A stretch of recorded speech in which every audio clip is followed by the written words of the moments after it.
despite losing so much, folks here still hold on to hope. With all the devastation in North Carolina, there are still little signs of Christmas. Like this rolled over box truck, decorated with candy canes and lights. Nothing feels normal here since Hurricane Helene. Oh, it's rough.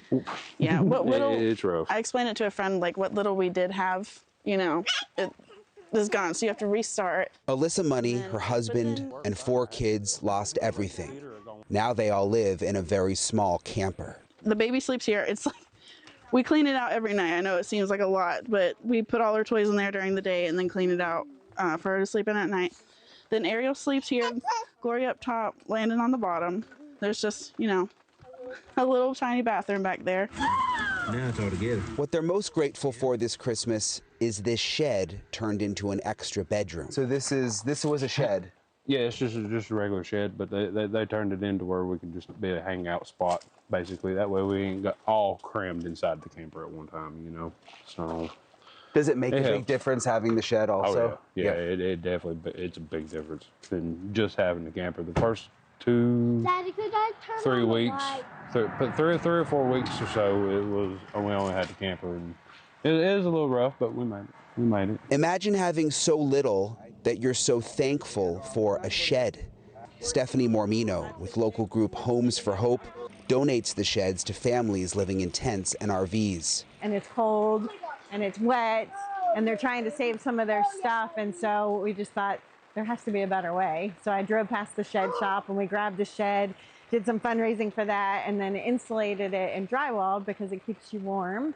Because even campers can be really cold in the wintertime. So many of the hurricane survivors here feel forgotten about by the outside world. These are games I got to finish wrapping. Which is why so many local organizations, like Eagle Rock Church, are determined to make sure every kid has a Christmas gift. When I go through here, this is going to be how we set up our Sunday service.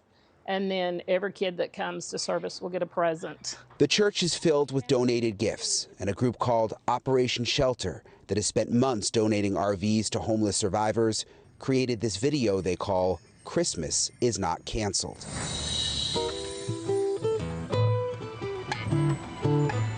A reminder for everyone here still suffering. We're trying really hard to bring the Christmas spirit. We had Santa walk around downtown to try and make people smile, and we're doing everything we can to get presents to people and make them like wrapped full of, like, you know, with ribbons, and make them really colorful so it feels somewhat normal. But it's not normal, you know? It definitely is somber. It's somber pretty much everywhere you look in some of the towns outside Asheville. But there are glimmers of hope. We were just driving by and spotted the American flag and the big Christmas tree, and we wanted to stop. And it smells like Christmas out here. That's intentional. What does it smell like? Death and bacteria and funk. Dave Graham, who goes by Cowboy Dave, is living in an RV next to an enormous Christmas tree. Every night, he plugs in the lights. There's a star at the top, and the mulch he spread covers the mud and even gives off a Christmas smell. It's the little things that give people hope here. Will you be able to do Christmas? Oh, yeah. Usually, last year we put the Christmas presents in maybe my sister's crib. In the crib, yeah. Yeah, that's where we do it. Yep. We'll probably do it in here this time.